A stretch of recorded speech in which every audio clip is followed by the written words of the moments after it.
raadiyoonii Dirree Shaggar. Raadiyoonii Dirree Shaggar. Raadiyoonii Dirree Shaggar.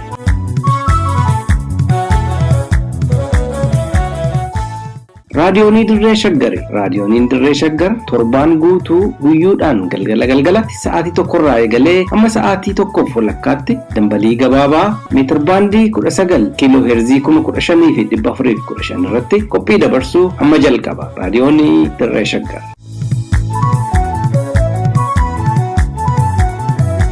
Ashamaa akkam jirtu dhaggeeffattoota raadiyoonii Dirree Shaggar. Sagantaa keenya guyyaa har'aa qabannee isinii dhiyaanneerra. Sagantaa keenya har'aatiin jalqaba irratti oduu isin biraan gahee itti aansuudhaan sagantaa nadhii aadaa gurmichaan kan isin biraan ga'u ta'a. Amma gara oduuttan isin dabarsaa. Oduu waliin an Iftuu Galataati.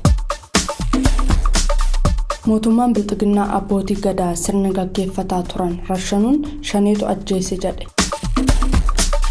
Ajjechaa Oromoota Karrayyuu irratti raawwatame tarsiimoo sirna Bilxiginnaa Oromummaa cabsuuf qopheeffachaa ture akka ta'e himame. Uummanni Oromoo yeroo kamuu caalaa hayyoota isaa mana hidhaa jiraniif xiyyeeffannaa kennuu qaba jedhan qeerroon. Kunneen oduuwwan ijoo har'aati. Amma oduu tokko tokko.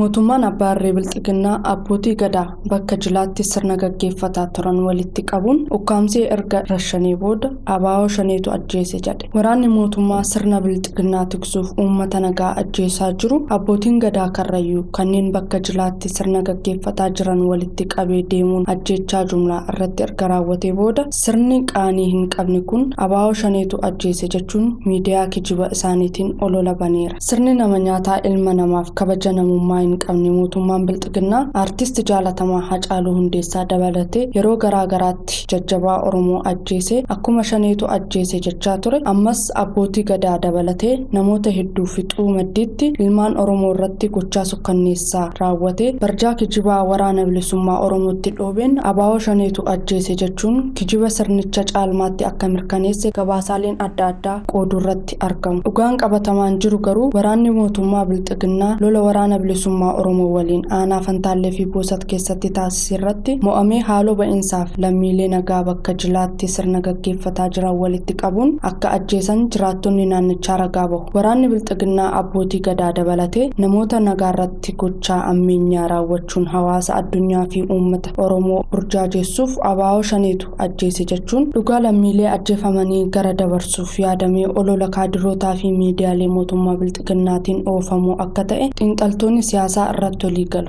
Wabii Waaqotu gabaase. Sirni Bilxiginnaa guyyaa hundeeffama isaarraa kaasee warreen Itoophiyaa afaan, aadaa fi amantaa takka qabdu ijaaruuf abjootaniin gurmaa'ee hojiiwwan farra Oromummaa ta'an irratti fuulleffachuun waggoota darbaniif yakkoota olaanoo Oromoo irratti raawwachaa kan ture yoo ta'u, ajjechaan jumlaa Oromoota Karrayyuu irratti raawwatame qaama tarsiimoo sirni Bilxiginnaa ganamumaan Oromummaa cabsuuf qabatee ka'ee ta'uun ibsame. Abbootiin gadaa Karrayyuu haala nageenya naannoo isaanii mari'ataa jiran irratti ajjechaan jumlaa hidhattoota naannoo Amaaraatiin raawwatame tarsiimoo sirni Bilxiginnaa Oromummaa ittiin cabsuuf qabatee jirodha kan jedhu dargaggeessi yaada isaa raadiyoonii Dirree Shaggariif kenne tokko akka jedhutti maqaa duula Minilik jedhuun badii tokko malee ajjechaan abbootii gadaa fi manguddoota irratti raawwatame tuffii sirni namtokkee Abiy Ahmad uummata Oromoof qabu agarsiisa jedhee jira. Uummata Karrayyuu kenna irratti naannoo kana duula Minilik jedhuun banamee abbootii gadaatii fi manguddoon jala wareegse kuni shira uf danda'e qaba. Oromoo karaa hundaanuu miidhuuf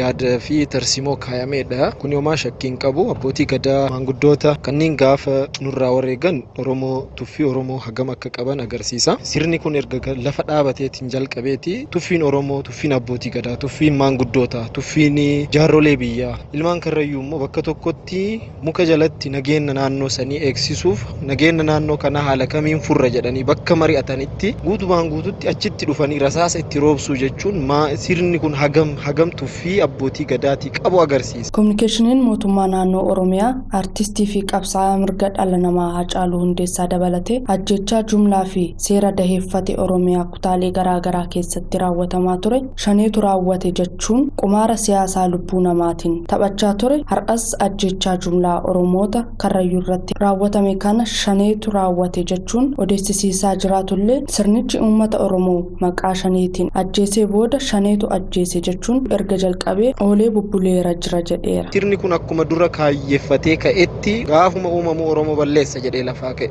Kanammoo dalagaan nutti agarsiisaa jira. Kana dura akkuma baratanitti Wallagga Gujii irratti uummata keenya maqaa shaneetiin fixaa turanii har'allee deebi'aniitiin kominikeeshiniin naannoo Oromiyaa deebiseetiin shaneetu fixee jedhee ifatti balaaleffate. Ajjechaa jumlaa uummata Karrayyuu irratti raawwatame kanaafi qaama mootummaa dhimmicha duuba jiru hayyoonni Oromoo hatattamaan gadi fageenyaan qorachuu qaban kan jedhu dargaggeessi kun uummanni Oromoos dhimma kana callisee bira darba taanaan duguuggaa sanyii sirnichaan uummata Oromoo irratti raawwatamuuf jiru kanarraa hammaataa ta'uu akka danda'u akeekkachiiseera. Hacaaluu eega shanetti achi akeekan Karrayyuullee akeekuu hin dadhabani. Uummannis kana itti dammaqeetiin ilaaluu qaba. Ammaan achi hooree gammeewni kaffaluuf deemnu maali?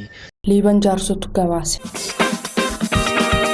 Godina Shawaa Lixaa Aanaa Noonnootti uummanni Oromoo Finxaaleeyyii Amaaraatiin qe'ee isaarraa buqqifamee rakkoo hammaataaf saaxilamee jiraachuun ibsame.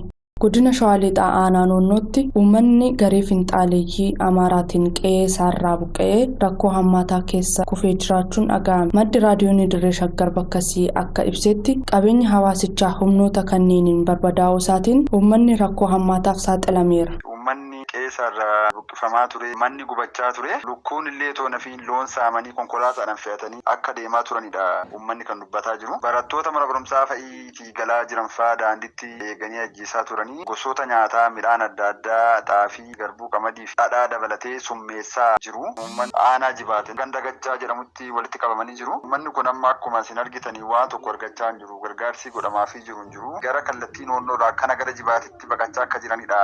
Uummata jiruuf jireenya isaarraa buqqifame kanaaf gargaarsi walitti qabamuu jalqabullee koreen gargaarsi uummatichaaf ta'u walitti qabuuf gurmaa'e seenduubeen isaanii uummata biratti fudhatama waan hin qabneef gargaarsi walitti qabamuuf yaadame hanga barbaachisu akka hin deemne ibsan. Namoonni gargaarsa sana walitti qabanii barootuma darban kana keessa barattoota mana barnootaatti ari'achuu, hiisisuu, ajjeesisuu seenaa akkanaa qabu. Uummata sana ga'uu maaliin beekna? Faallaa kanaan yoo deeme waan jedhamutu deemamaa ture. Kanaaf namni shakkii sana waan godhateef hedduminaan irratti hirmaachuu dide. Dhimma kanarratti silaa namoonni hawaasa keessatti fudhatama qabanii namoon jiru. Isaan otoo dhimma kana walitti qabu irratti karaa inni ijoo ta'uu danda'a kallattii adda addaatti namoonni namoo ta'an otoo walitti qabanii uummanni kaka'umsa argatee gargaaruu danda'a. Dhumarrattis uummatichi rakkoo hamaa keessa waan jiruuf namoonni dhuunfaan hawaasa keessatti fudhatama qabanii fi dhaabbanni tola ooltummaa irratti hojjetu dhimma gargaarsa kana irra deebiin haaromsee uummatichi saffisaan gargaaramuu akka qabu aamaniiru. NGO'n adda addaa yoo jiraate karaa NGO's wal quunnamtiin godhamee haala ittiin uummata kana deebisanii dhaabuu danda'u gargaaruu danda'u irratti otoo hojjetame gaariidha. Wabii Waaqotu gabaase.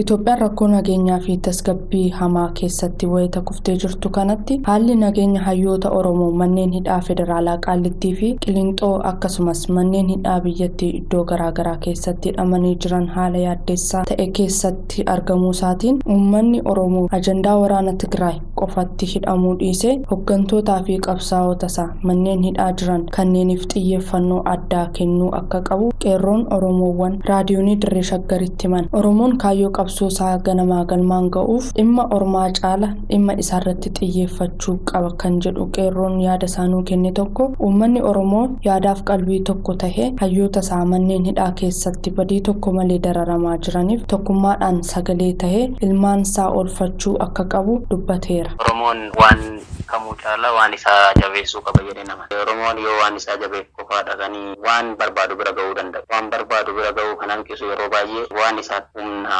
ta'uu dhabudha. Beekaan isaa yaadaan, qalbii, qabeenyaan waan adda addaatiin faca'ee wal facaasuudha. Sun hafuu qaba. Oromoo waan itti geessuu qaban itti geessuudha. Hoggansi barbaachisaadha. Akeekni sirna dhufaa darbaa Itoophiyaan itti bulaa jirtu uummata Oromoo hoggansa dhabsiisuun facaasanii akka isaaniif mijatutti bulchuu irratti kan akeekkate akka ta'e kan eere qeerroon kun uummanni Oromoo hoggansa isaa qarriffaa sirna nafxanyaa kana jalaa baraaruuf hayyoota isaa manneen hidhaa adda addaa keessatti dararamaa jiran tokkummaan sagalee ta'uu fi oolmaa bultii isaanii hordofuu qaba jedheera. Harka qarriffaa nafxanyaa kana keessa ka jiru immoo Oromoon baafachuu qaba. Baafachuuf immoo hubaayyuu isaanii qabaachuu qaba. Sagalee isaanii ta'uu qaba. Oolii bultii isaanii hordofuu qaba. Yeroo ammaa kana akkuma barbaadanitti yeroo barbaadanitti waan barbaadan gochuu danda'u. Waan hundi isaan akka jira waan barbaadan gochuu danda'u. Oromoo yoo callise kaayyoonni sirna dhufaa darbaa biyya kanaa yeroo baay'ee yoo hubannee ilaalle Oromoo hooggansa malee hambisuudha. Hooggansi Oromoo yoo dhabame Oromoo wal dhageettii dhabaa jechuudha. Faca'aa achirraa kaanii bara baraan gabroonfachuudha. Lolli naannoo Tigraayitti godhamaa jiru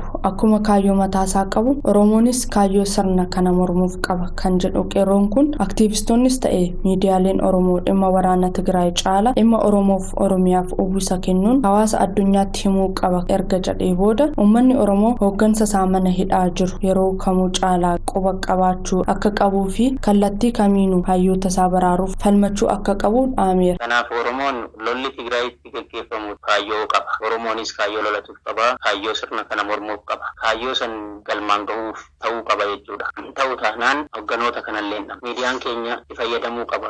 Uwwisa kennee waan biraa waan ormaa gabaasaa oolu caalaa waan Oromoo ol fuudhee akka gaariitti Oromootti himuu danda'u. Liiban Jaarsotu gabaase. Waraanni bilisummaa Oromoo zoonii kibbaa Cibraa Soddonbooroo waraana mootummaa irratti tarkaanfii fudhachuun dhaga'ame. Waraanni bilisummaa Oromoo zoonii kibbaa Cibraa Soddonbooroo tarkaanfii 2020 bara 2014 waraana mootummaa irratti fudhateen injifannoo galmeessisuun ibsame. Miseensi waraana bilisummaa Oromoo tokko odeeffannoo raadiyoonii Dirree Shaggariif kenneen godina Gujii Bahaa magaalaa Nagellee keessatti lolawwan waraana mootummaa fi waraana bilisummaa Oromoo gidduutti bakkoota lamatti taasifamaniin waraanni bilisummaa Oromoo injifannoo gonfachuun himeera. Injifannoo waraanni bilisummaa Oromoo gonfate kanaan loltoonni mootummaa lakkoofsaan hedduu ta'an ajjeefamuu fi madaa'uu eere kanneen hafan immoo gara miilli isaanii baasetti baqachuu dubbata. Dabalataanis lola jabaa adda lamaanitti gaggeeffameen waboon qaamota kanneen irraa meeshaa waraana hedduu xixiqqaa hanga gurguddaatti akkasumas konkolaataa ittiin socho'aa turan booji'uun himuun sochii waraanni bilisummaa Oromoo mootummaa bilxiginnaa dhabamsiisuuf gochaa jiru iddoota hundatti jabaatee itti fufuu eereera. Oduu walqabateen godina Shawaa Kaabaa aanaalee 3 magaalota aanaalee malee guutummaatti to'annoo waraana bilisummaa Oromoo jala jiraachuu miseensi waboo kan biraa himeera. Akka inni jedhutti aanaaleen kuyyuu warra Jaarsoo fi hidha bu'aa bootee magaala aanaalee kanneen irraa kan hafe gandoonni baadiyyaa fi magaalonni isaanii hundi to'annoo waraana bilisummaa Oromoo jala jiraachuu ibsee aanaalee kanneen keessatti caasaan mootummaa bilxiginnaa guutummaatti diigamuun koreen bulchiinsaa yeroo hundaa'aa jiraachuu dubbateera. Kan gabaase Wabii Waaqooti.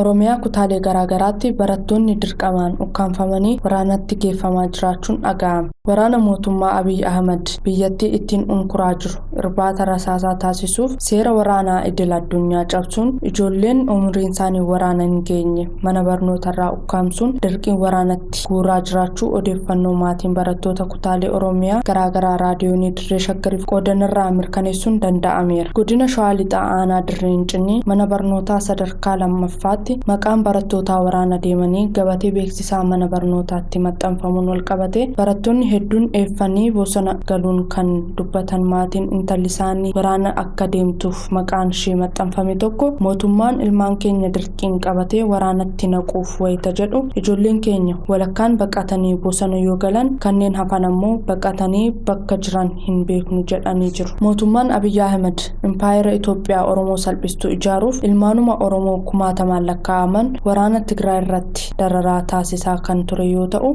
ammas kutaalee Oromiyaa hunda keessaa manneen barnoota bakka hojii daandiirraa fi bakkeewwan garaagaraatti ilmaan Oromoo ukkaamsuun waraana isaan hin ilaallanneen kan weerartoonni Amaaraa sirna durii deebisuuf wixxifachaa jiran irratti ergaa jira. Kan gabaase Liiban Jaarsooti.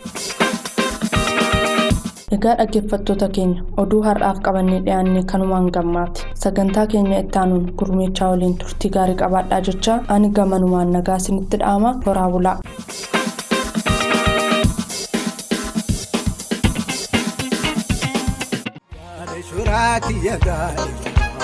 Bakkuma si tolte laalee bulaa.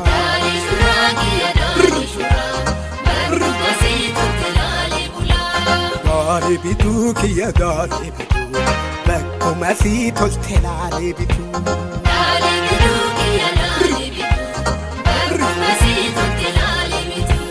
Gaarii shuraa kiyya gaarii shuraa bakkuma.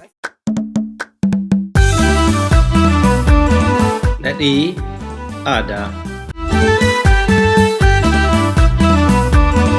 Qophii nadhii aadaa jedhu kanaan dilbii aadaa Oromoon qabu kan qoratamee himamee fi barreeffamee hin dhumne keessaa irraa qicannee cuunfaa xiqqoo xiqqoo isiniif dhiyeessina. Nadhii aadaa.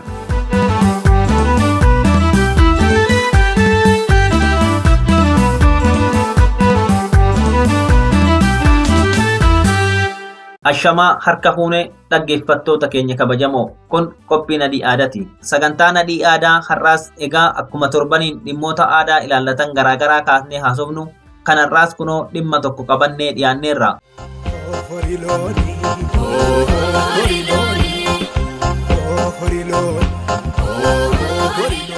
Aadaan egaa wanta jiruu fi jireenya keessatti dalagnu mara ilaallata. Amantiin, kabajni ayyaanotaa, akkaataan uffannaa, akkaataan mana itti ijaarratan, akkaataan ittiin oomishan, afaan ittiin dubbannu, meeshaan ittiin gargaaramnu marti qabeenya aadaa keessaa isaan muraasa. Ilmi namaa addunyaa kanarra erga jiraachuu jalqabee waan uumaaf uumama isaa ibsu hedduu kalaquunsaa ifa. Kalaqni namni uummate marti qaama aadaa isaati. Hambaa fi qaroominni namni kuufate marti qaama aadaa isaati. Qabsoo jireenya isaa keessatti dilbiin beekumsaa namni kuufate qaama aadaa isaati. Qabeenyi ogummaas akkanuma. Aadaan uummattootaa garuu walira. Iddoon itti wal fakkaatu jiraatus jechuudha. Akkuma naannawa keessa jiraatutti, akkuma sadarkaa qaroominaa irra dhaqqabeetti, akkuma bu'aa bayii jireenyaa akka hawaasatti sabichi keessa darbeetti aadaan walira.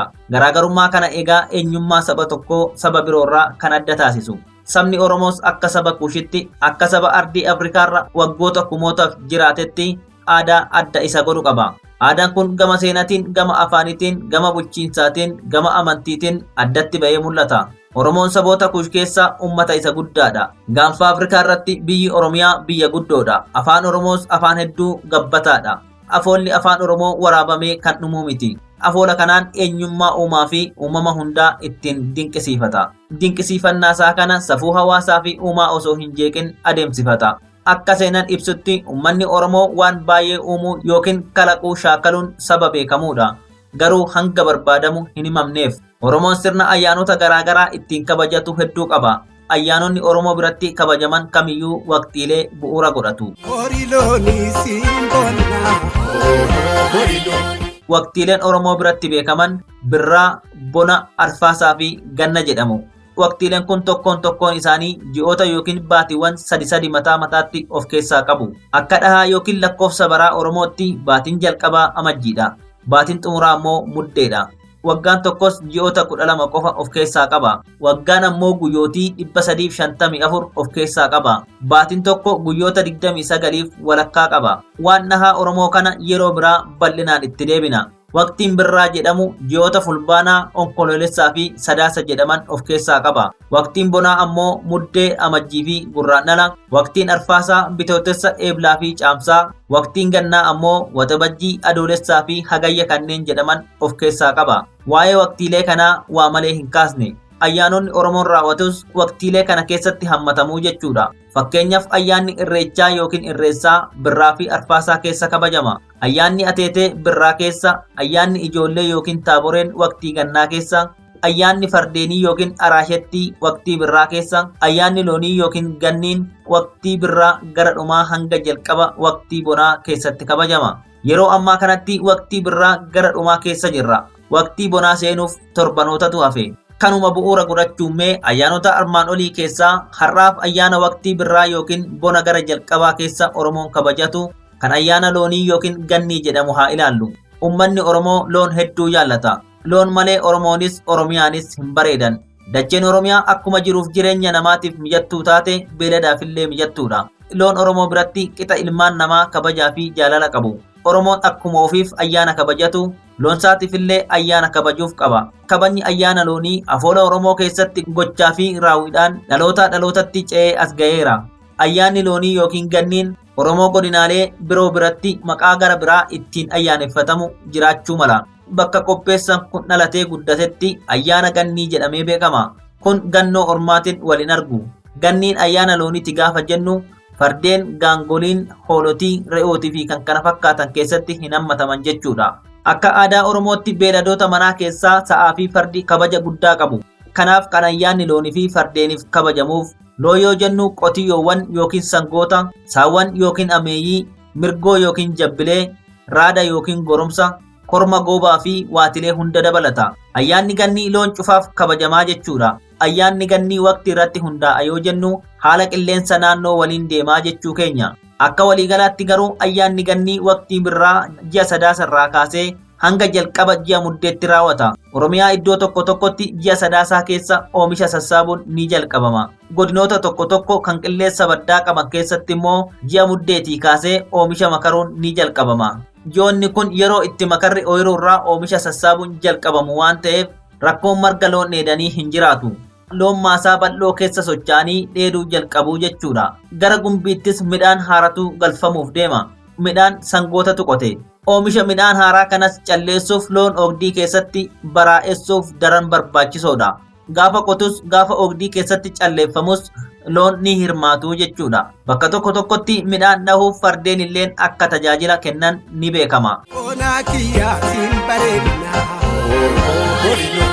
Kabaja ayyaana ganni irratti dursee midhaan bara kana galetu akka marqaaf tolutti qophaa'a. Keessattuu garbuutu filatama. Garbuun hangafa midhaaniiti kan jedhamuuf tokko kanumaafi. Dhadhaan dursee kuufamaa tures baqsamee urgooftuudhaan qophaa'ee taa'a.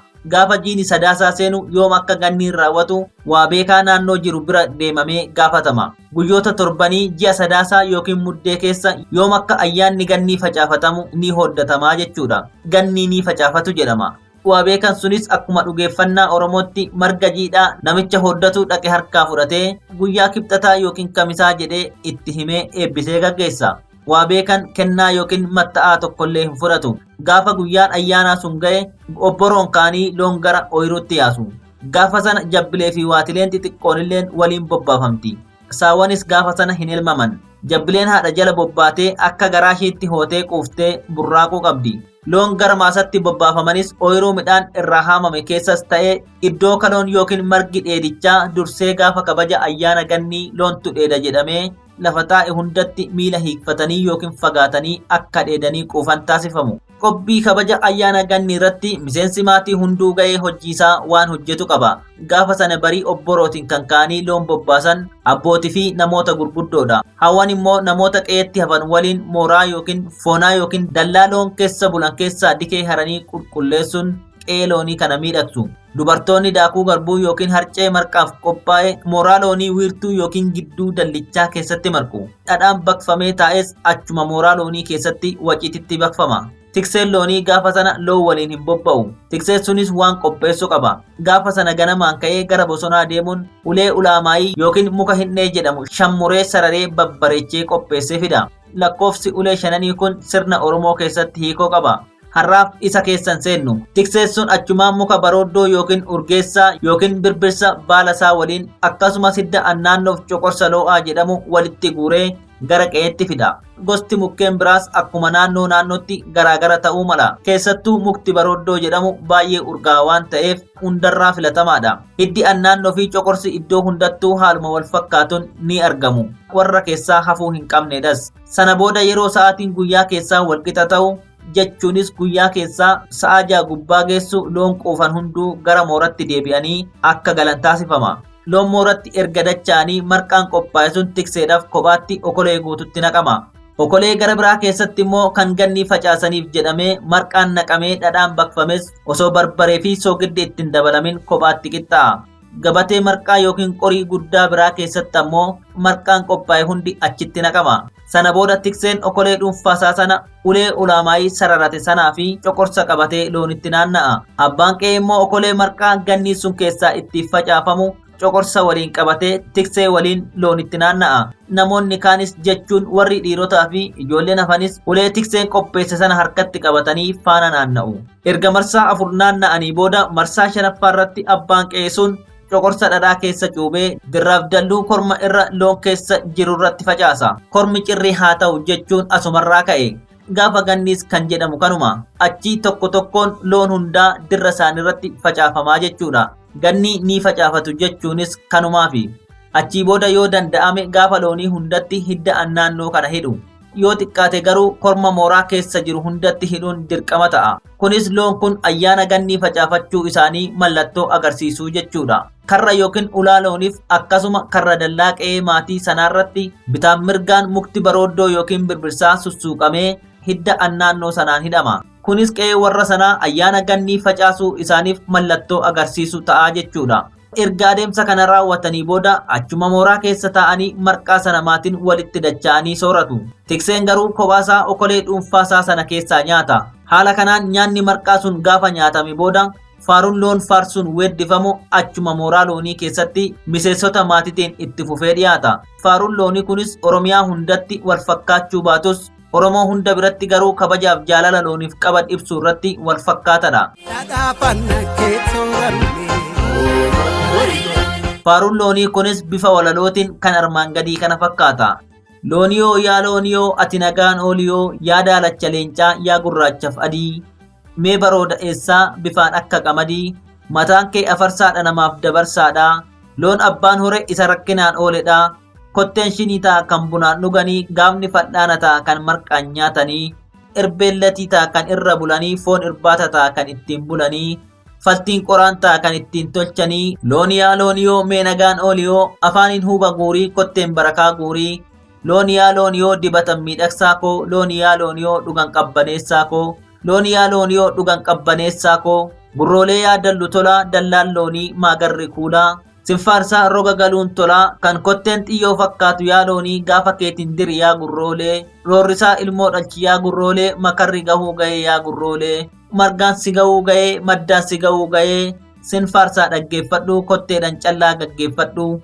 Kotteen mooyee qabdaa harkaan moktumaa qabdaa gaafni kee malakataa kotteen kee barakataa. Gateettii gooba gootee eegee shurrubbaa gootee maala kee bullukkoo gootee takkatuu shimii dhayii sinfaarsaan gammadinii sin abaaruun dallaninii morma jala sidhaanii afaan si hidhan yaaloonii bonni hin jiru bonnillee fagaatee lama bullaan arfaasan dhiyaatee loowwan maal hin taane isin gaafa shunee isin bannaan bannee isin gallaan gallee looni yaa loonishee kan si qabu boonee kan si dhabe jooree akka malee boo'ee nuufoor yaa loonii si tarraan nu ga'ee callaan gootaraaf makarris ga'uu ga'ee. Gannii si facaasee margaa si dhaquu ka'ee jechuun erga faarsanii booda loon sunis ciciisanii erga xiqqoo boqonnaa fudhatanii booda tikseen gara gatamoo yookiin waaree booda loon yaafatee gara margaatti bobbaasa. Guyyaa gannii kana erga facaafatanii kaasee loon maatii sanaa loon maatii gara biraa jechuun kan warra ollaa hin facaafannee waliin walitti hin makaman. Tikseen gama lachuutiniyyuu walirraa dhorku kunis hooda tokko. Hoonni kun immoo looniif gaafa gannii sana facaafatan waaqni ni kadhatamaaf. Akka isaan fayyaa qabaataniif akka dhibeen loonii kamiyyuu isaan hin humneef warri qe'ee yeroo mooraa keessatti itti naanna'anii facaasaniif sana ni kadhatuuf akkasumas akka wal horanis ni eebbisu. Loon ayyaanni gannii kun facaafameef eebbifamoodha ayyaanumaniiru jedhamee amanama. Kanaafuu gaafa loon hin faarfamne waliin walitti makaman safuu ta'ee dhorkama jechuudha malee rakkoo gara biraa qabaateef yookiin tolcha biraatiif miti. Egaa dhaggeeffattoota keenya kabajamoo kanarraaf qabanne kanumaan golamna. Qopheechaan qophii tanaa lammii jabeessaa gulaalaan duubee wayyeessaa isin biraan ga'uun kan isin waliin ture mo'an gurmeechaa gammachuuti horaa bulaa.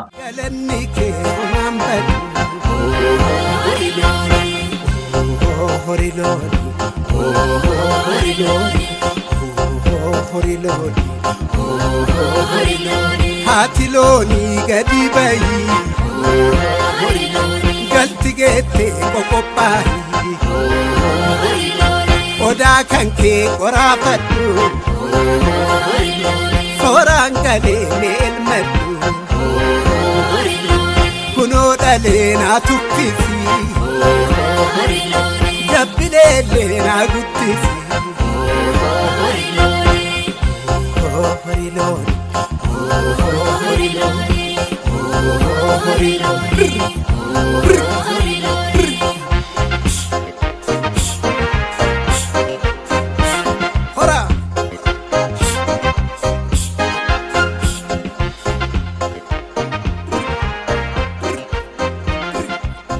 Egaa dhaggeeffattoota keenya oduu dabalatee sagantaa keenya har'aatiin akka bohaartanii fi hubannoo sakkarraa qooddatan hubanna. sagantaa nadhii aadaa torbaan dhufu sa'aatii wal fakkaatu irratti isiniif dhiyeessinu irratti akka dhiyaattaniif asumaan isin affeeraa. Tamsaasa raadiyoonii Dirree Shaggar boruu galgala sa'aatii wal fakkaatu irratti isiniif darbuun walitti deebina. Turtii gaarii qabaadhaa.